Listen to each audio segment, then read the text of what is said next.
Welcome to the Code of Life. I'm Randine Neo. Genomics has advanced healthcare by allowing medical treatments to be tailored to the specific needs of individual patients in what is sometimes called precision medicine. In past episodes, we've talked about how nutrigenomics can help pinpoint how to perform at your best, how the health of our sustainable food supply and natural environment rely heavily on genomics, and how genomics will eradicate a type of childhood blindness in our current lifetime. But what is routinely becoming available to most Canadians, Indigenous populations often have little or no access to genomic technologies and the research that drives it. This has created what's called a genomic divide, and this prevents accurate diagnosis and, by extension, health outcomes. But an incredibly talented team of scientists is working to change all of that. I'm honored today to introduce our guests, all integral parts of the team, and I will ask them to introduce themselves. And we'll start with Dr. Nadine Caron. Dr. Caron, tell us about yourself. Hi, my name's Nadine Caron. I'm a member of the Secwepemc Anishinaabe First Nation, which is based in Ontario. I currently live, work, play, and even sometimes sleep on the traditional unceded and ancestral territory of the Lheidli Peoples. I am the First Nations Health Authority Chair in Cancer and Wellness at UBC and the co-director of UBC's Center for Excellence in Indigenous Health. Our next guest is Britt Morgan. Brittany, or Britt, tell us a bit about yourself. Hi, my name is Britt Morgan. I am Nuu-chah-nulth and Shuswap. I'm one of the community engagement coordinators for the Silent Genomes Project. I'm also a recent Master in Public Health graduate from the University of Victoria with a focus on Indigenous Peoples' health. I also want to acknowledge the communities and nations in whose territories I live and work, that Laura and I live and work on, of the Lekwungen and the Wasanich nations. Thank you, Brittany. And finally, but certainly not least, is Dr. Laura Arbour. And Dr. Arbour, tell us about yourself. Hi, Randine. Real pleasure to be here. I'm a trained pediatrician and a clinical geneticist and a professor at the University of British Columbia. For about 25 years, I've been working with Indigenous people, both for health research and clinical care. I'm really working on the gap that you described. I'm very proud to be leading the Silent Genomes project with co-leads Dr. Nadine Caron and Dr. Wyeth Wasserman. Thank you, Dr. Arbour. Well, let's jump in. And this is a subject I know so little about, and I am so deeply, deeply interested in it, and so thrilled that we get to have a chat about it today. So thank you all for joining us. Dr. Caron, I'll start with you. You're an advocate for people's rights in healthcare and research, focusing on optimizing Indigenous health and addressing inequalities in access to healthcare. And as Dr. Arbour mentioned, you're the co-lead of Genome Canada's Silent Genome Project. So tell us, what is the Silent Genomes Project, and what led you to it? Well, the Silent Genomes Project is a large project that has 4 very interactive activities with a set of deliverables that are exciting and certainly sought after. Essentially, if I were to summarize the Silent Genomes Project, I would summarize it by simply one word, the inequity. Inequity that exists now and the genomic divide that Dr. Arbour was describing, and the subsequent search to address that genomic divide and search for equity. So essentially, Silent Genomes Project is working at recognizing that this area needs to be addressed first and foremost by getting the Indigenous voices to the table. Indigenous voices from communities, from patients, from their families, to Indigenous scholars that actually want to build capacity in this field. And then subsequently working with the rest of the medical teams from across the country and medical researchers that have expertise in this area over the past generations. So why did I get involved? Quite frankly, as an Indigenous scholar and an Indigenous physician, I had the opportunity for Dr. Arbour to pick up the phone, and despite my absence of expertise in genomics, she recognized my passion to address inequities and my advocacy for patients and asked me to join the team. And I am so fortunate to be part of this team with Dr. Wasserman, Dr. Arbour, and the rest of the gang. Dr. Arbour, what is the Silent Genomes Project going to achieve? I know I was going to ask you here about a variant library, and I think that goes a long way to explaining it. But what is a variant library? Why is it important that we do include all populations, particularly Indigenous populations, when we're studying genomics and building a genomics library? Yeah, thanks. I will, as Nadine said, this project is about equity. So there are several pieces to it. It's all about diagnosis. It's about genomic diagnosis. And what has become mainstream now is the ability to have genomics play a role in ensuring that people with rare genetic conditions are diagnosed. And so Silent Genomes Project brings that together to be sure that Indigenous people are at the table for that. So there are a number of pieces that need to come together. A patient needs to be recognized that patient should get into the hands of the experts who are familiar with some of these rare diseases.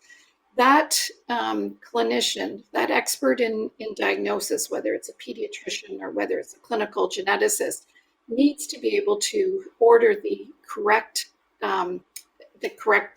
investigations for that to happen.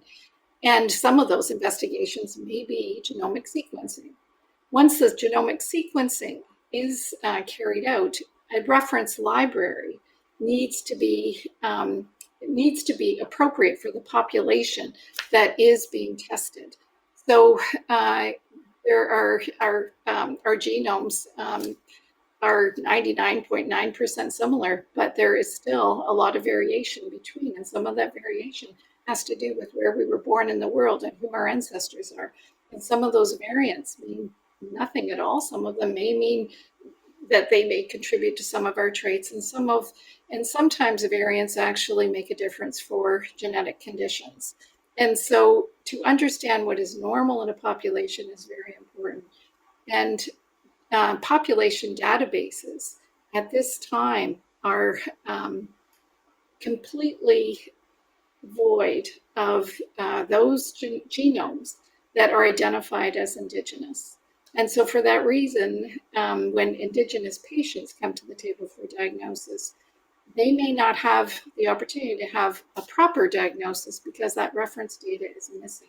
So we're doing two things. We're bringing increased opportunities for Indigenous patients to come to the table for the opportunity of diagnosis. And the second thing, we're building a reference library to ensure that once the genomic diagnostics are carried out, that we will be able to interpret them effectively so that the diagnosis can be made.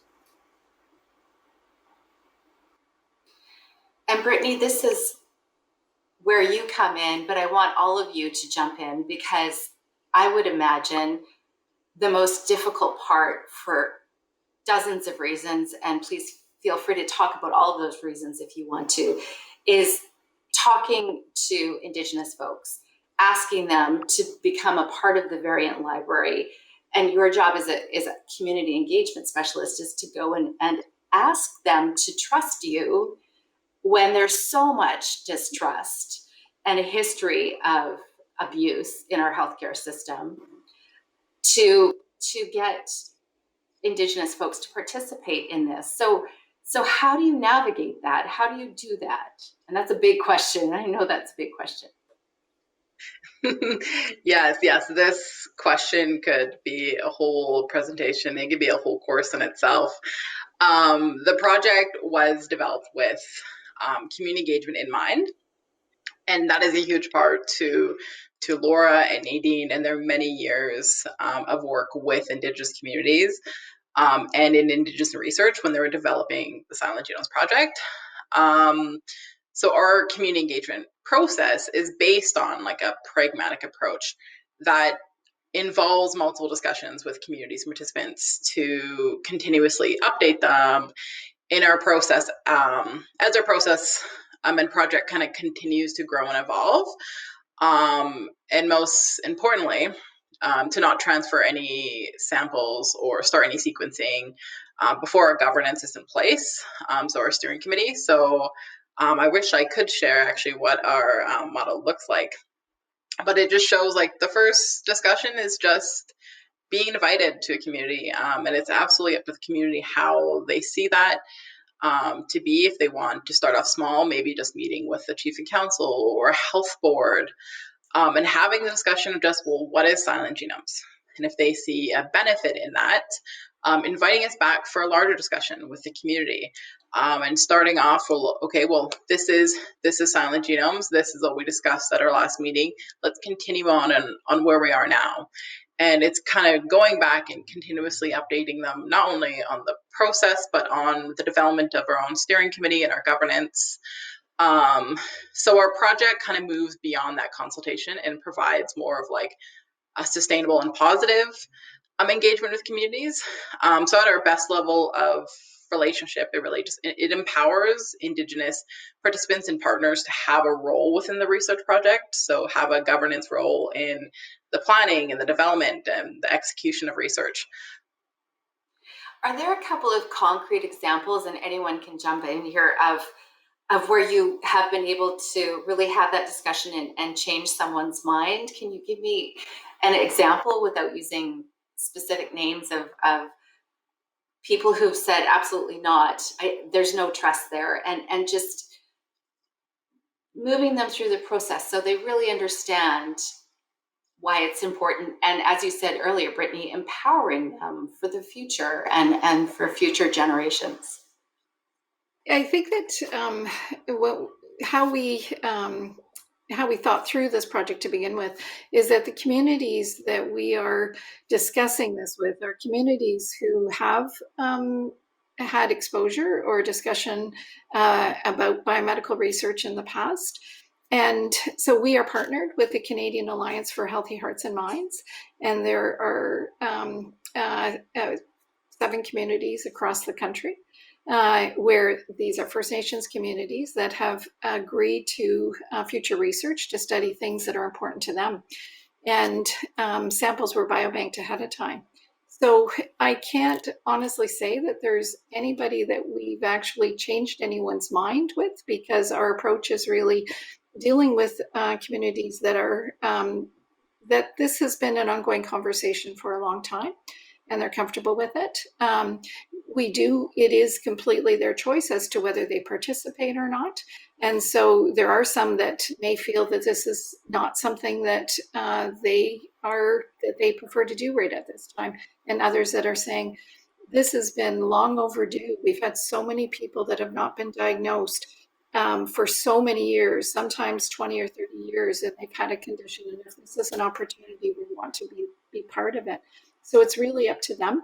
And we're not really out to change people's mind. We're there to say, this is what we're building, and hopefully this sustainable clinical tool will be there for a long time to come.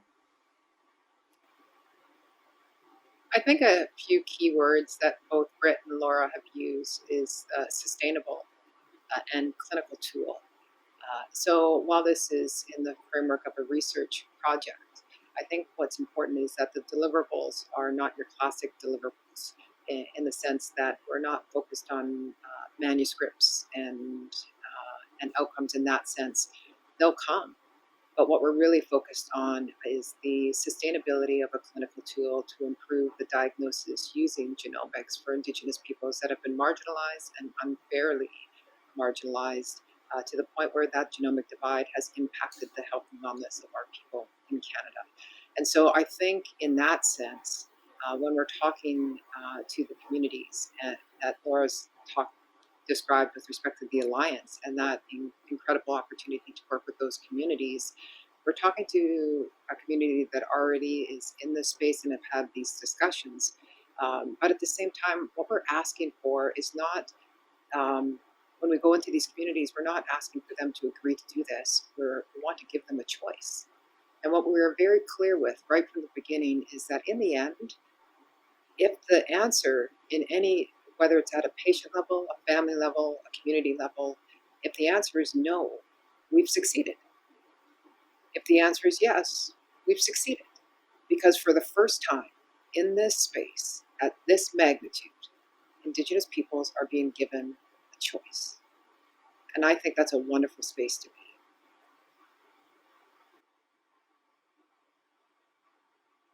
That's a wonderful point. Thank you. Brittany, did you want to jump in too? Yeah, feeding off really what Laura and Nadine so eloquently put. Yeah, going to these communities, there is definitely how they see this project is always different, and that's fine. A lot of the communities we have gone to have had experience going through having the community kind of go through genetic conditions. So for those communities, they do see the importance, and it was quick on saying, actually, you didn't have to give us all the details of what DNA or what variant is. Just tell us like how this will benefit our community and future communities, and we're fine with that. So it has involved a lot of discussions, and it's been absolutely fantastic seeing communities that, especially working with the Alliance, we've had members come up to us when we've gone to community meetings saying, I wasn't part of the biobank for Alliance, but I would love to participate in this project.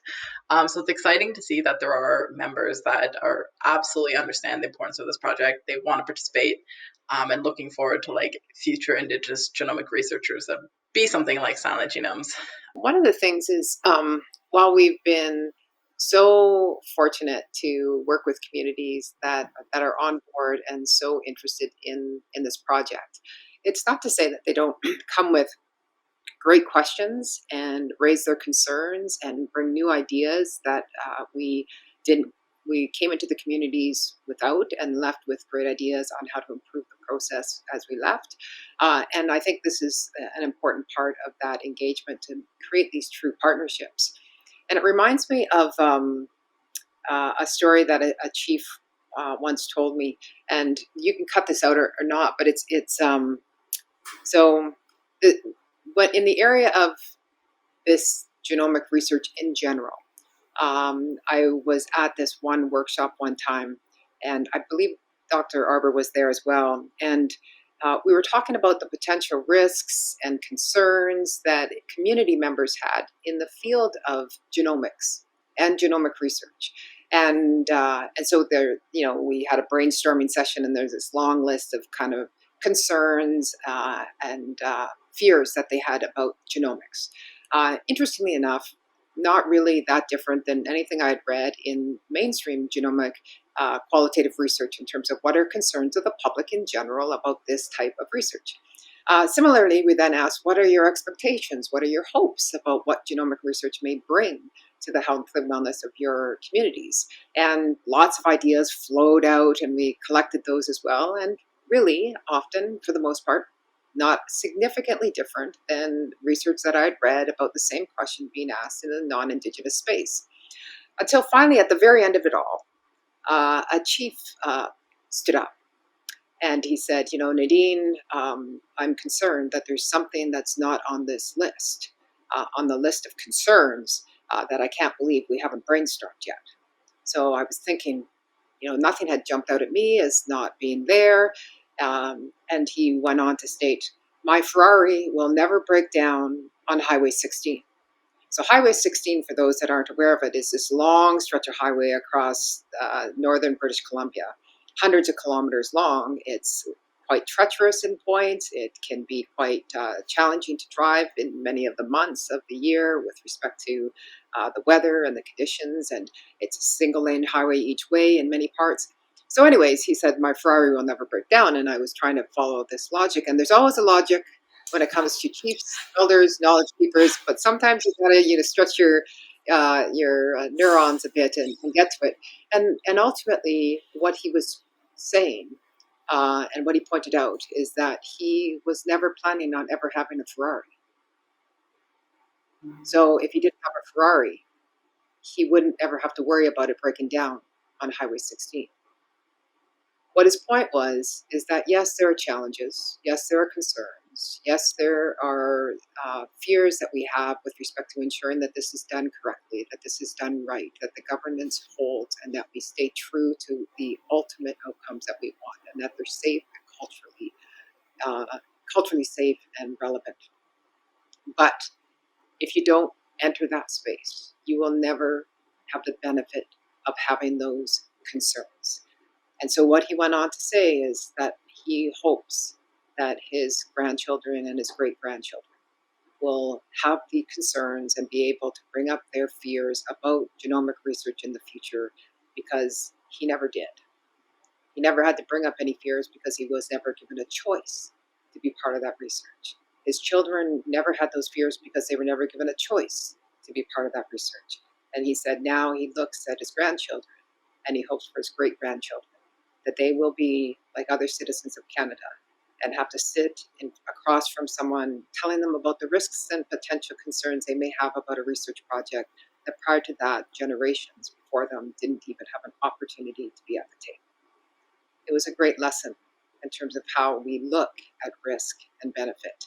And when people are left and marginalized, how do we get them to the table so they can share these kind of perspectives, which are humbling for a research community in Canada. Dr. Arbour, I have a question for you. My understanding is that you will evaluate the impact of these efforts from a socioeconomic lens as well. Can you explain to me what that means and why that's important? Yeah. Okay. So there are two aspects to this question. We have a team, an excellent team, Dr. Dean Rieger, who is leading the economics team and has a lot of experience in this area. And so there are two aspects to this. One is the cost effectiveness of actually making a diagnosis, and it's very important to investigate whether the development of the IBVL will make a difference for making a diagnosis. And of course, the underlying question is it less expensive to make a diagnosis than to not make a diagnosis? So what happens if you don't make a diagnosis, and what is the spin-off of that, and the many years of searching for a diagnosis and the many years of not getting proper care, for example? And in mainstream, what we've seen is that actually obtaining a genomic diagnosis is much more cost effective, even though you're spending more money on the genomic sequencing, for example. Now, there's a second piece to this that is not just about cost effectiveness, but is also about values. So that same team is going to be exploring values with Indigenous people, with individuals and focus groups, to determine what is important to them when considering a genomic diagnosis. And I believe there's going to be multi-levels. So some will be patients who have experienced it, some will be lay public. But what the exploration is both about values and it's about cost effectiveness. Can you give us kind of concrete examples of how this project will help improve healthcare for Indigenous people? Oh my goodness. I know it's a big one. It's a big question, and I think part of it is because first of all, there's multiple different activities and sub-activities in this. So if we, for example, take a look at Activity 2, right off the ground, Activity 2 was addressing equity with it at its target. Essentially saying that even if we improve all of this and all of this works, there is an inequitable access to medical genetics and genetics counseling for Indigenous peoples in Canada. So that right away started with how do we improve access and utilization of the services that are currently existing in Canada for Indigenous peoples, regardless of where they live, work, and play within our country, including Inuit, Métis, and First Nations, just really tackling something that has been evident and well documented. So that's one. So if we can start to increase the access to the healthcare system that we're so proud of as Canadians, then ideally we should see an impact on the health and wellness of the people that are using it. So that's that.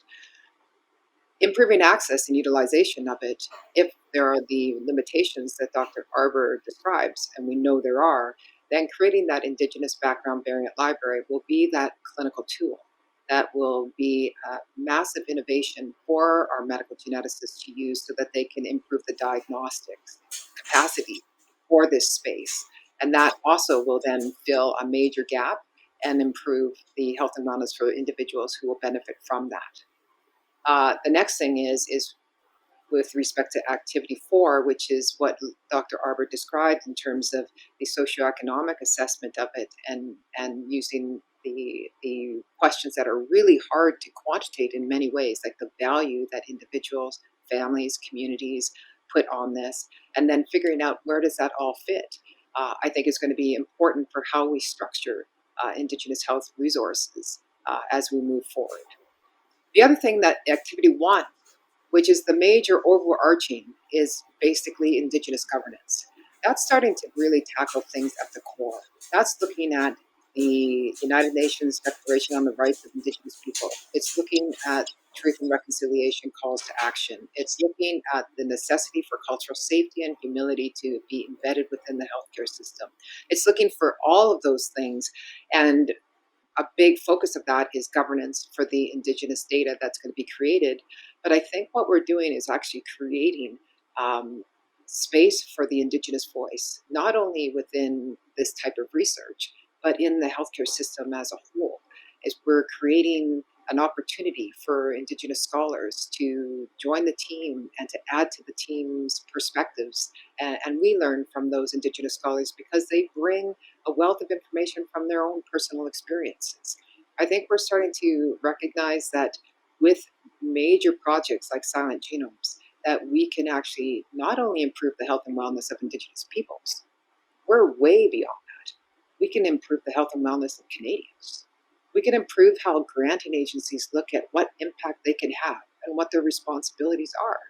We can look at what questions should be asked and why we can't shy away from them anymore. I think there's an area of leadership that this project, I think, not so much the project, but the people embedded within it and the people that are supporting it and the participants that are going to be joining us, I think will have an incredible impact that will extend well beyond the Silent Genomes project. And that's why it's just such an amazing honor to be part of it. Everything that Nadine has said is true. We hope this to be a game changer, and what we hope is that this is not closing the gap. This is actually leading the next way of doing things. And with some of the work that we're doing, we think that that is the case. Brittany, how has it been for you to be involved in this project? And I'm just going to show my ignorance here again. Is this Canada-wide or is it just in British Columbia thus far? Hi, this is a national project. It's been an incredible journey, not only to be mentored by 2 amazing women, Laura and Nadine, and of course our wonderful team here. I saw this job posting, actually, I was a year into my master's, and I read the job posting, and it just was perfect for being an Indigenous student. So my background, I was doing a Bachelor of Science in microbiology, and I love science, I love working in labs, but there definitely was a disconnect with how I want to do Indigenous research or participate.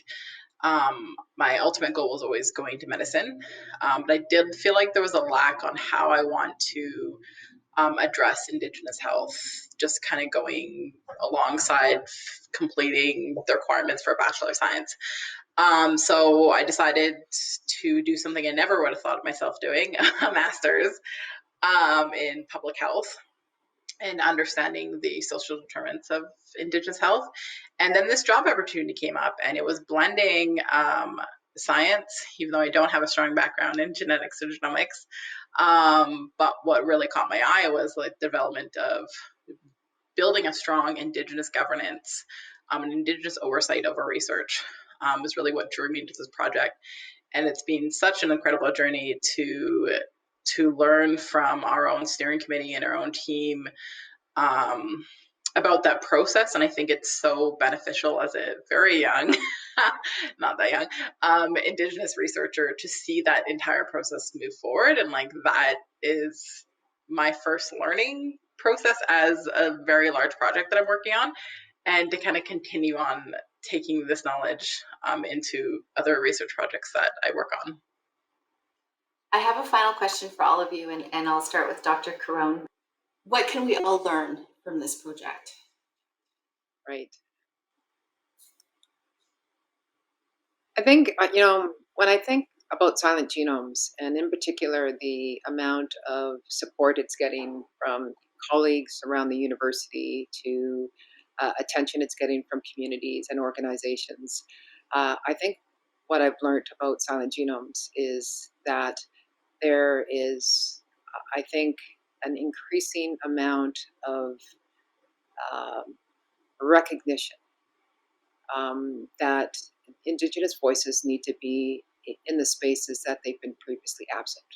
That's the term, silent genomes, the silent part, that all these genome studies and research and the multi-billion-dollar industry globally in this field, that there's been some silence in areas that if you paid attention to it, it would have been deafening.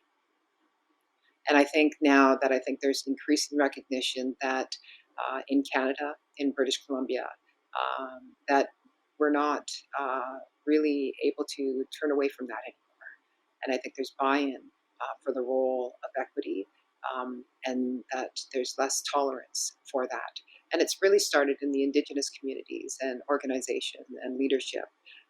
And now it's trickling into the healthcare profession and people in areas where people are passionate about it and recognizing that they want to be part of this solution. And that's very, very exciting. When we applied for the Silent Genomes project, I think there was a lot of question about whether this was a smart investment to be made in such a sort of boutique area where there wasn't a lot of infrastructure, a lot of investment in it in the past. What about the major disparities Indigenous peoples in Canada face, and why weren't we targeting our research question in that space?